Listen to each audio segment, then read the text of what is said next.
what started me with this. I went along to a meeting at the council in 2019 because they held a series of meetings about the climate emergency. And they invited the citizens along and the businesses and the people in the community to come along and give evidence about what they thought should be done about the climate emergency. And from that, the council published a lot of recommendations, and they brought a lot of those recommendations into their sustainability plan. And I would urge everyone to go off and look at the council website and see what they're doing with their plan and what progress they're making. One of the things that they have as a recommendation is to hold a citizens' assembly and to actually be bringing citizens together to actually discuss how we together tackle these issues. So they haven't managed that yet. Of course, funding is difficult, but that is an idea which I think, we should really all try and persuade the council to find some funding for. But my story today is going to be about what I'm doing about active travel. So I've spent my life using the car. The car I've driven everywhere. And I suddenly thought, when I heard about the climate emergency and the council's target of becoming a carbon zero city by 2030, what can I do? What can I do personally? So my car was coming up for the end of its lease period. It had sat during lockdown outside my drive for, such a long time without me using it. And I realised I don't need to use it. I don't need to replace it. So what I decided to do was not have a car, and I moved closer to the city centre because I was living in a rural village outside, and I bought myself an electric bike. And now I'm relying on that as my main form of transport. But it's meant I've had to really change my lifestyle. I can't just hop in there and be there in a few minutes. I have to think about how long it's going to take, what food I take, how much I can carry if I'm going shopping. So, what I'm wearing, what is what I'm wearing? Am I going to be hot when I get there? So there's lots of things to consider, as well as what route is safe, especially if I'm travelling at night. So one of the main things that I've discovered is that Milton Keynes is built for the car. Even though we've got a lovely redway system, it's built for the car. So, for example, there's a lovely new estate that I cycle through regularly to get to work, and every few yards I have to stop because there's a break between the houses and they've got a car park, and the cars get priority to come through. So the stop signs are on the redway. What if we put the stop signs for the cars and they had to stop and look if there's a cyclist coming? So these are all the sorts of things that I think as a city, we citizens, we get this knowledge, we become experts in how to get around our town with active travel, walking, cycling, using scooters. We become the experts, and what we should be doing is communicating with our council about sharing our expertise, what we know, how we could improve the whole system so that we can have more people travelling actively, leaving their cars behind, which would help the council meet its target of reducing the carbon emission. So that's my story, and I'd love to hear your transport stories, and I'd love you all to come and work with us in the community, the Climate Action Network, and bring your stories about that and other things that you're doing. Thank you. Thank you.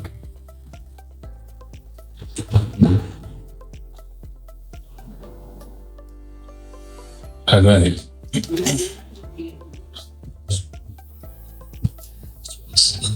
All right. Good afternoon all.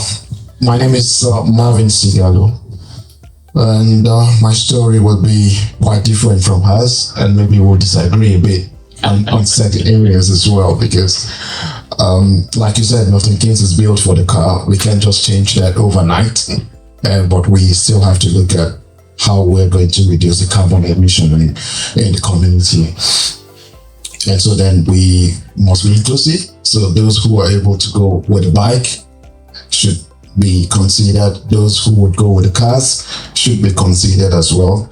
But now we can look at low carbon transport as an option. So we've got electric cars now. I would say within their own rights, the national grid is doing something about decarbonizing electricity. So that simply means that if we electrify a lot of things, then we are reducing the carbon naturally. And so if we go for the electric bikes, the normal bikes, and the electric vehicles and hybrid vehicles will be doing a lot of work in the community in terms of reducing carbon. This can be expensive, so this is where we'll talk to the council and see how can they help in financing some of these things, even if it's at an interest rate, so that people don't bear the capital cost of getting these things in the community. And this is where I come from. My interest has been electricity. I was first an electrical engineer, then I did a PhD in renewable energy, and currently my job takes me straight into electric vehicle installation across the community. I work across London and other counties. So I would say that it would not be that because the cars are fast, so we can't just put the stop signs on the motorways or on the car routes and then open that to the people using the bike. So we can strike a balance between that and see how that works depending on the area. If it's a very, very residential area, the stop sign can be on the cars while the bikes are prioritized. If it's a very commercial area where it's quite busy, then we can flip it the other way around, such that everybody is considered depending on what the environment is like. All right, thank you.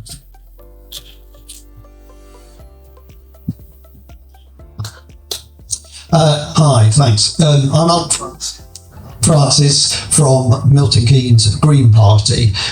For those perhaps not familiar, the Green Party is a political party, much like Tories or Labour or whatever, except that we're very concerned about the environment as well as all the other political issues. I've lived in Milton Keynes for more than 40 years, and I've been campaigning on environmental and climate change issues throughout that whole 40-year time. I'm on a parish council in New Bradwell, but I'm not a member of Milton Keynes Council. I've tried to get elected to it several times, but not been successful. But I do go and attend a lot of their meetings and speak from the public gallery, take part in working group sessions and such like. So what I was really sort of going to talk a little bit about is the process of how the council has developed its sustainability strategy and its action plan, because I have been a bit involved in that. In 2019, the council declared a climate emergency and said they needed to do something about the climate.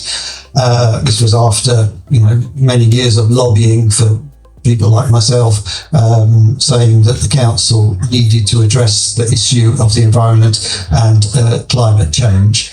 And it was partly through pressure from groups like Extinction Rebellion, who were very active at that time, that the council said, yeah, okay, we'll declare a climate emergency and we'll start to develop some policies to address this.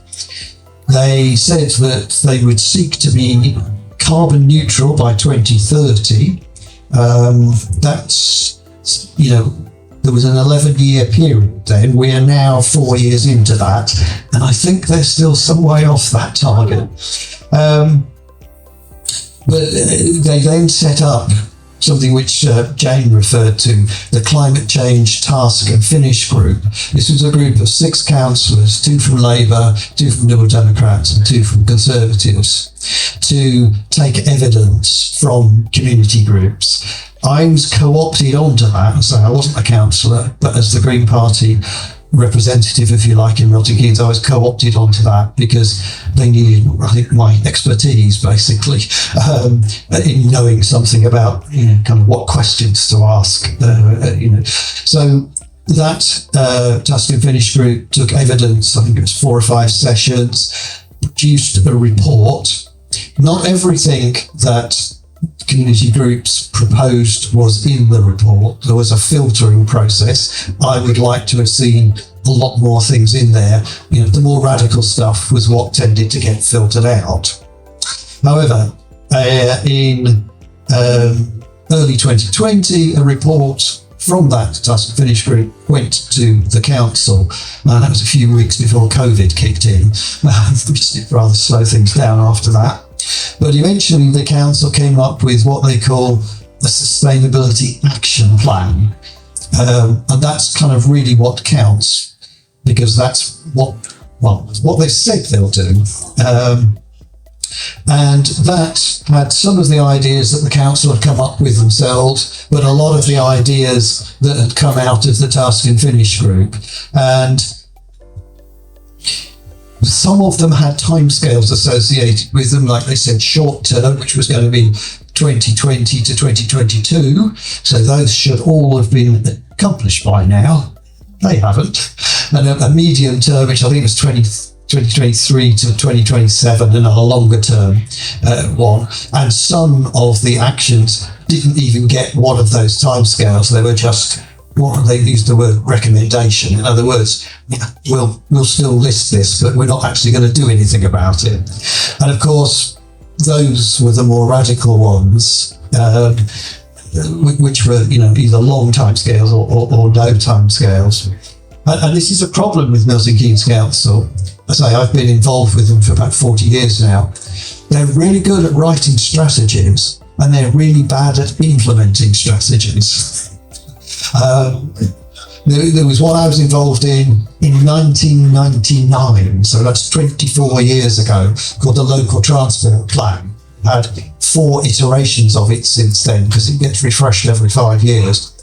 Many of the things that they promised in 1999 still haven't been delivered 24 years on. So hence I'm a bit sceptical. They come up with these plans, but I know that for either political reasons or lack of capability, that they're not going to deliver on them all.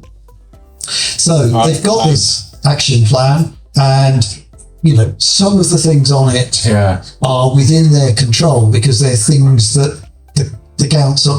Sorry. Okay.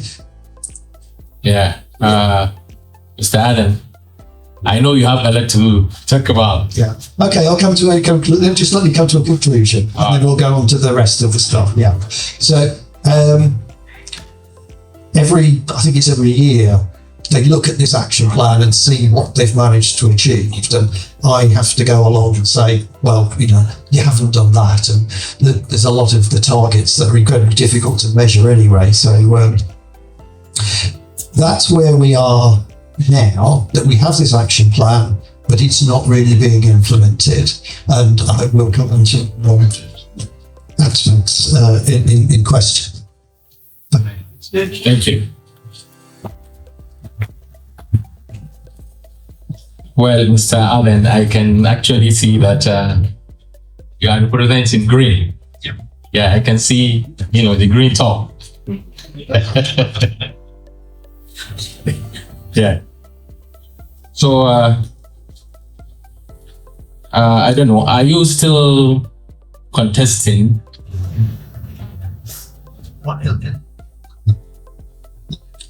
Yeah, I stand for the council elections each year, and I've stood to be a member of parliament. I think it's 10 times now. So, yeah. Are you going for the 11th time this time around? Possibly. We haven't yet decided, because they've just redrawn all the boundaries, so we're about to select candidates again. And what do you think you will do, differently if you get into the office, as in line with achieving low emission, and green energy and things like that?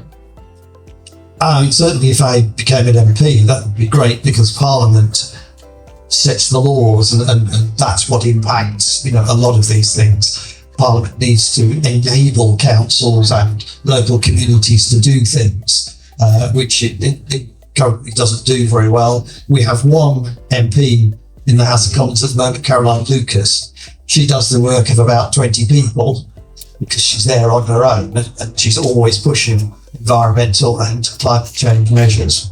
But yeah, we need people on Milton Keynes Council to push this stuff as well, because otherwise, some of the politicians on there will just think, is this a vote winner? Oh dear, no, so I won't do it. Whereas certain things need doing just simply to save the planet, whether it's a vote winner or not.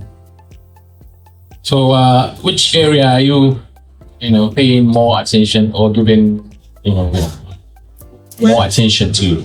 The thing that I campaign on most is transport, because that's the biggest carbon emitter.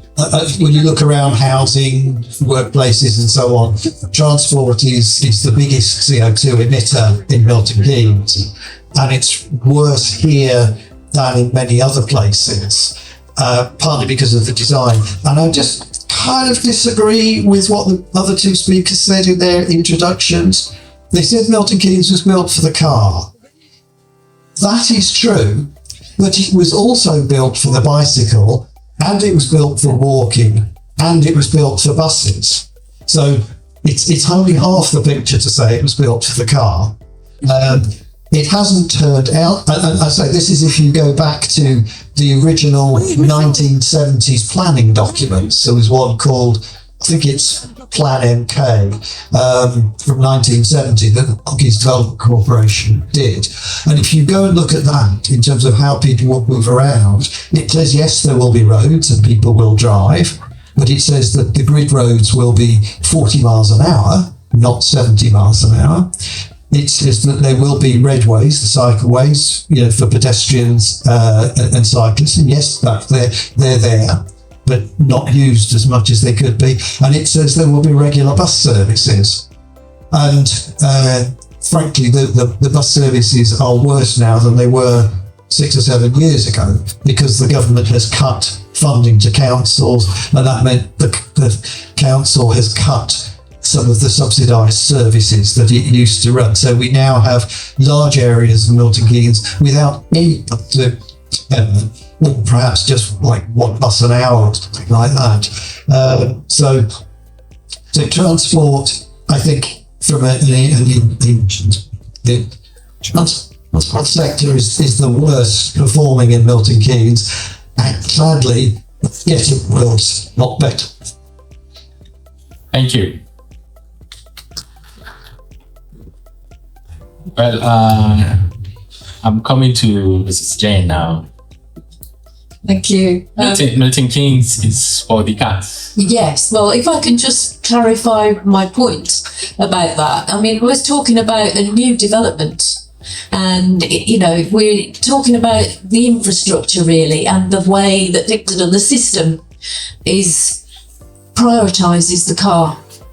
It also prioritises mail transport patterns. And yes, back in the beginning of Milton Keynes, the designers were probably quite male gendered, I would have thought.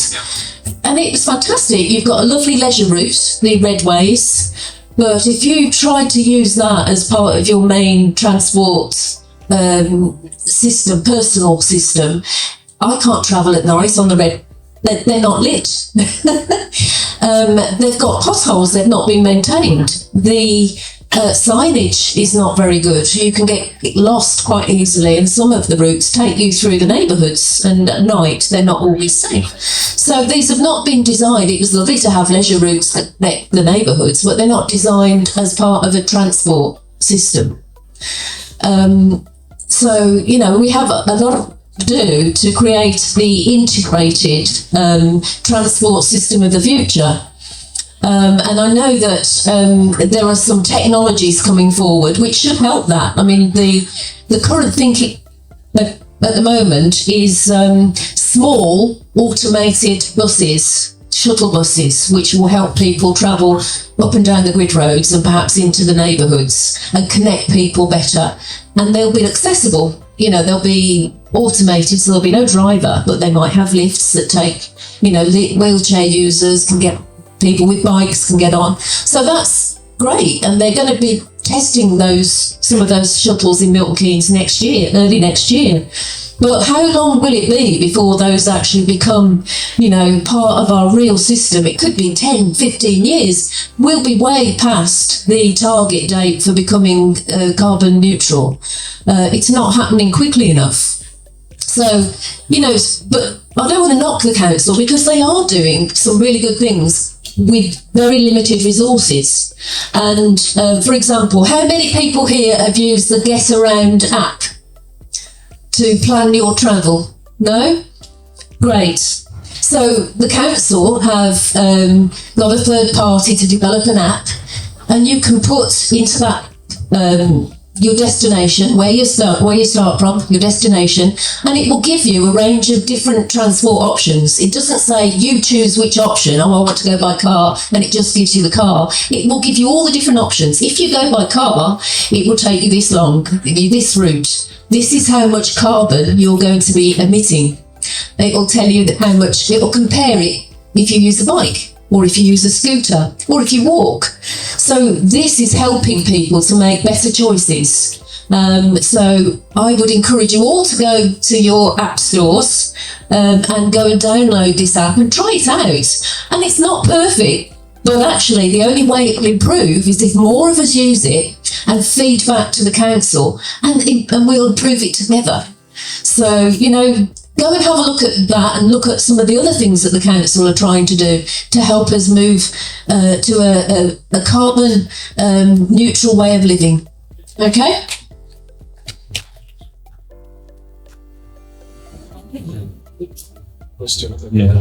Well, judging from your background, you're being an architectural engineer, renewable engineer, what do you think will be done in order to reduce the emission from our buildings?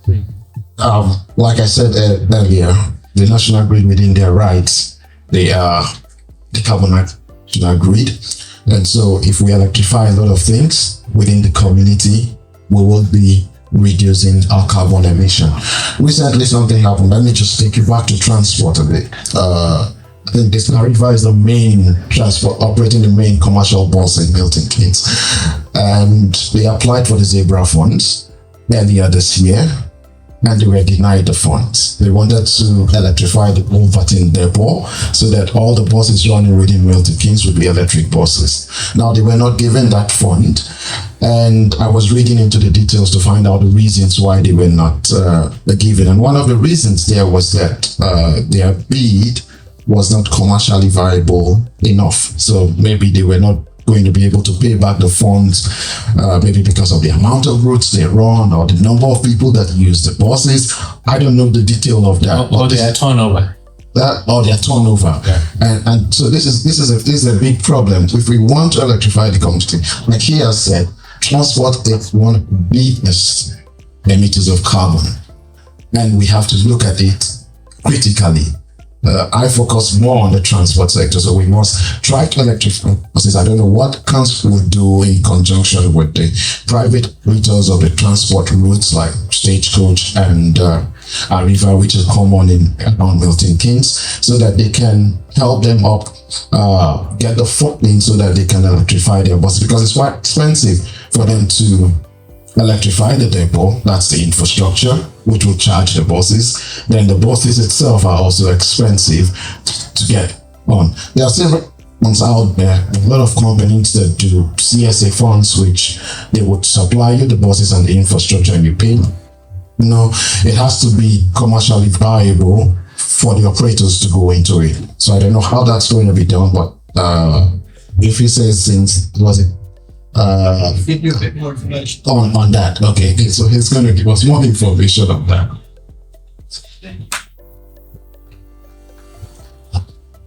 Yeah, we did have some electric buses operating here for about 5 years on the Route 7, which went from Bletchley through central Milton Keynes to Wolverton.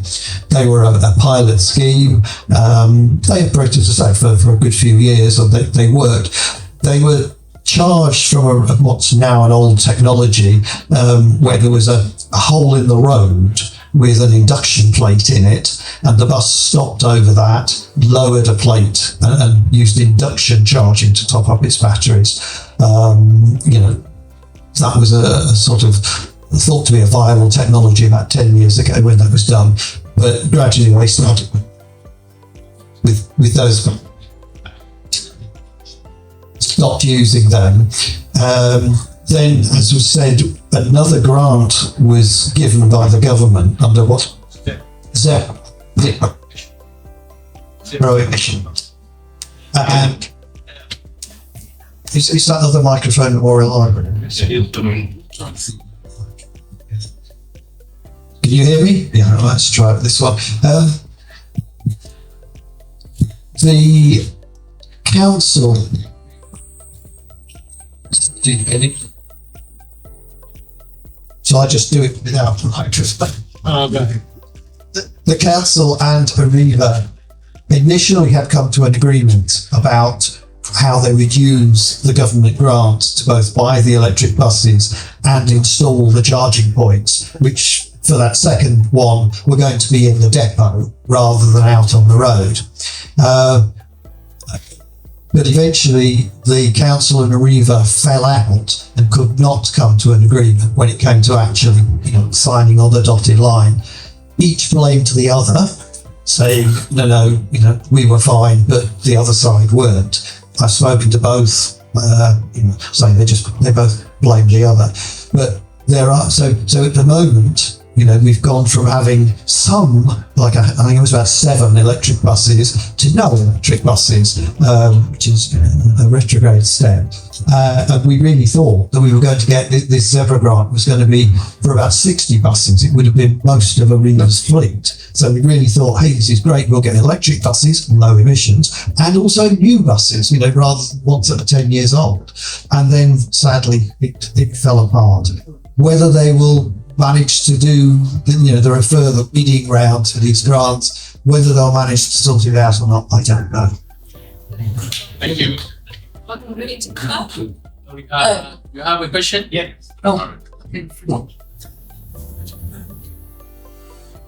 Hello, this is Chef Gravaliri, and I have questions to Adam regarding small electrical mobilities like scooters and bikes and bicycles. So, if you consider working class, basically working mothers, working parents, they have to drop their kids every day in the rush hours. So I see the pushing these micro mobility, electric mobility, but they are not completely sustainable solutions, because sustainability is not just a planet sustainability of livelihood and life. So freedom of mobility for everybody. So I understand that once again drop the population, concentration on micro mobility and bicycles, but there is the segment, the most this is very prominent, like the working class. So they need to rely on the automobiles. So how do we sort out this? Reconciliation. It's not yet.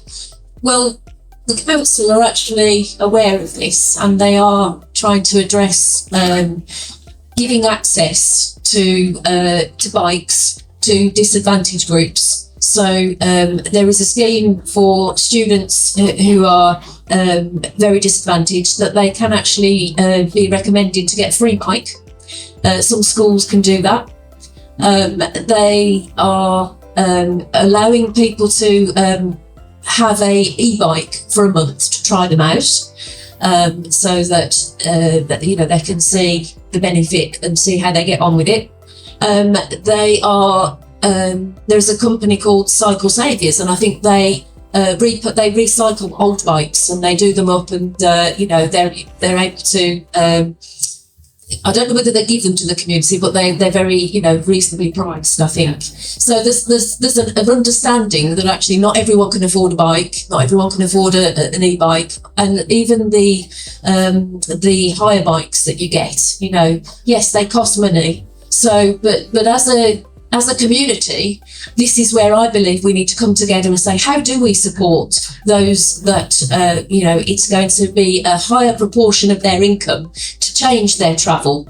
The benefits of doing that, the benefits of coming out the car for everybody, the health benefits of being more active, the health benefits of not having polluted air, the benefits of having some on-demand transport that is cheap, that actually comes when you need it and takes you where you need to go, because a lot of women don't just go from one place to another, they go to several places. They do what they call a trip chain, whereas most people that are just working will just go from home to work. So how do we make this system work for everybody? How do we make it affordable for everybody? And to the buses, we've had a story in the news recently about an old age people's home that's been built. Is on the actual outskirts of Milton Keynes. There's no bus route, and they've asked for a bus route, and the bus company won't go there because it's not financially viable.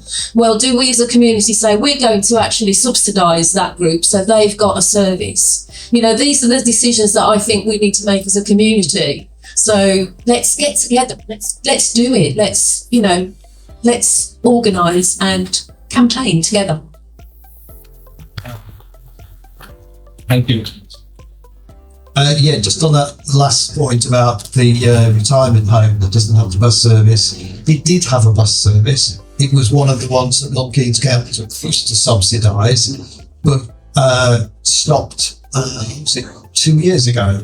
It was 2021, which left them without any service. And I'm on the bus users group as vice chair, and that's one of the things that we want Milton Keynes Council to do, is to bring back some of these subsidised bus services. Now, I know budgets are tight, and the council, to be fair, has had its grant from central government, as have all the councils around the country. It's just but the knock-on effect of those government cuts to the council, and the council then cutting, is that it leaves lots of people without access with bus sales. Where you've got this thing called MP. I don't know if people are familiar with that. It's a sort of demand-responsive transport system. I've used it a few times. You have an app. You say where you are, it puts the stuff into a big computer algorithm which allocates a vehicle to come and pick you up. You might be sharing that journey with other people, you might not. So you can't guarantee when the vehicle will pick you up or what time you will arrive. So it's no good if you've got a health appointment, got to get to school, got to get to work. So it's fine for a few journeys. Some types of journeys, like maybe going shopping, which aren't so time critical, or visiting friends, but a lot of journeys are commuting, or going to school and things like that, and it doesn't really work for them. So for those, what we do need is buses with a greater coverage. We have areas that we've now called bus deserts that used to have bus services, go back a few years, but don't, because the services were subsidised. And when those subsidies were withdrawn, so was the bus service. So you've got, big places like Woburn Sand doesn't have a bus service at all. It used to have one. Thurston, Emerson Valley don't have bus services. For 2 years, the Open University, a major employer, hasn't had a bus service. Just one has gone back there. But, we've got these large estates without buses, and that's wrong, because it then forces people into cars. And what we're supposed to be trying to do is get them out of cars. So we need electric buses, but we need buses, whatever they're powered by in the short term, but obviously electric in the longer term.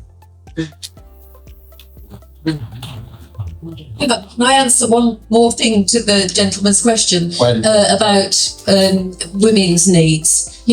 all the bikes, the hire bikes that we have, are one design, one size. They don't fit everybody. They're designed for the average man. We need more diverse bikes, tricycles with child seats on the back, more bicycles with child seats, child-sized bikes. We need to actually facilitate people to get out. We are going to talk about gender equality. Good. Well, I'm sure they'll pick that up.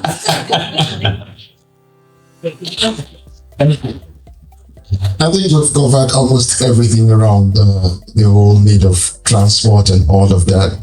For me, I think just to conclude, it would be that I would say what has happened in Milton Keynes is it has gradually grown and the use of private vehicles have really increased.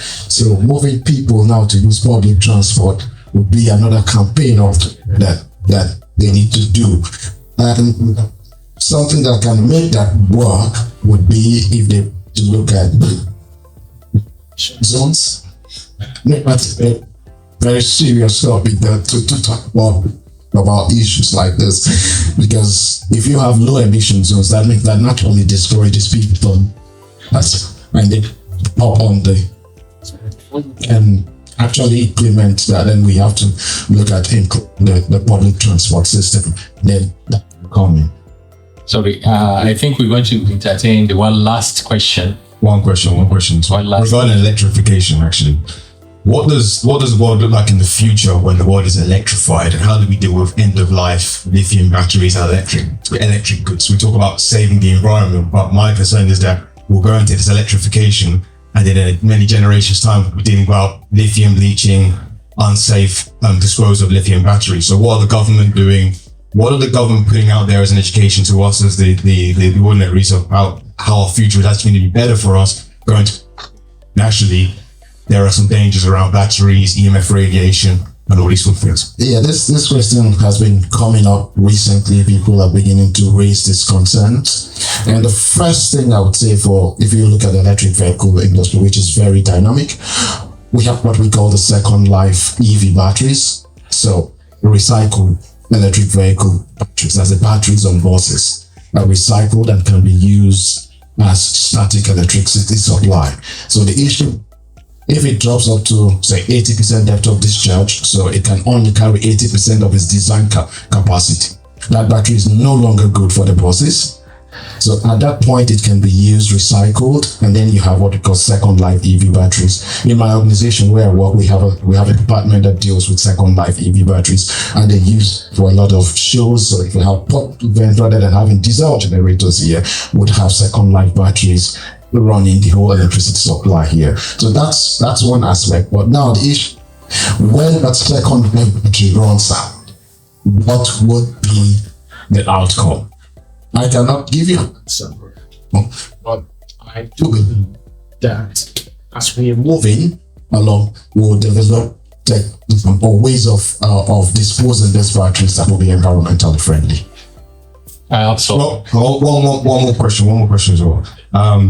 So with electrification and electric vehicles, I see it as you either have two options, because you can get an electric vehicle, but it's going to cost you a lot of money. You're going to have to stick to your pocket to pay for this electric vehicle if you want to be driving. Or the other option is you can't drive your vehicle anymore. Go and take a public transport, share a car, as we may see in the future with automotive vehicles, autonomous vehicles. And it seems a lot. I don't know if you're familiar with the WEF, the World Economic Forum, but there's a line of you will own nothing and be happy. What are your thoughts towards that, and how far along the road of saving the environment and changing our behaviors, our individual behavior, before we get to, we seem to be doing a lot here, but the Amazons and the Apples are going to continue doing what they're doing while we're changing our behaviors to save, quote unquote, the environment. What are your thoughts on that? I'll say this. For now, we're looking at the cost. So if you want to get an electric vehicle, it's way more expensive than getting an internal combustion engine. So people will look at this before they decide. Well, I'll tell you this, just like we talk about the solar panels and the batteries now, years back, these things were very expensive. But as we research and the demand increases, the prices come down. So this is something that's going to happen. The price of electric vehicles will definitely come down as the policies are coming in from the government that favors that sector. The prices will definitely come down, and at some point, if you also look at it, it costs you so much. What's the difference between getting an internal combustion vehicle? Say, for example, you want to get a Nissan Qashqai that's when you get a Nissan Qashqai that's electric. The difference isn't really much, maybe £5,000. Well, if you look at the operational cost of those vehicles, you'll be surprised that you spend more the ICE and so it's not a balance. People have to look at the long run and not just looking at what comes up of your pocket. No, on for an electric vehicle, because I've learned that in the video, not the impact on the environment. What you think that would be a different discussion, because that means we're talking about the industries, people who are harnessing the natural resources that is used to make the batteries and all of that. There's no, for now, most of those things are, I would say they are not really true, because we have no scientific proof that this is what's happening. That they're actually messing up the environment by harnessing this, because I'm not seeing them, but it's just been there. We look at mining of the batteries, looking at it like mining oil and gas as well. So if it pollutes the environment, this also pollutes the environment. So we need to get to a point where we can agree that actually, if we are actually producing the electric vehicles, we're actually polluting the environment as well. Then we can now begin to. I guess we will get to that point too. 25 years of it. Just to add to that, I think that basically what government and manufacturers have to do is ensure that the lithium in the batteries can be recycled easily and reused, rather than just being dumped into landfill. Lithium, there's not that much of it about. It's quite difficult, and we're going to be needing 10 or 100 times as much as we have now if we're going to electrify all the cars, the buses, the trains, etc. So we need to ensure that the lithium we've got keeps on being reused rather than dumped.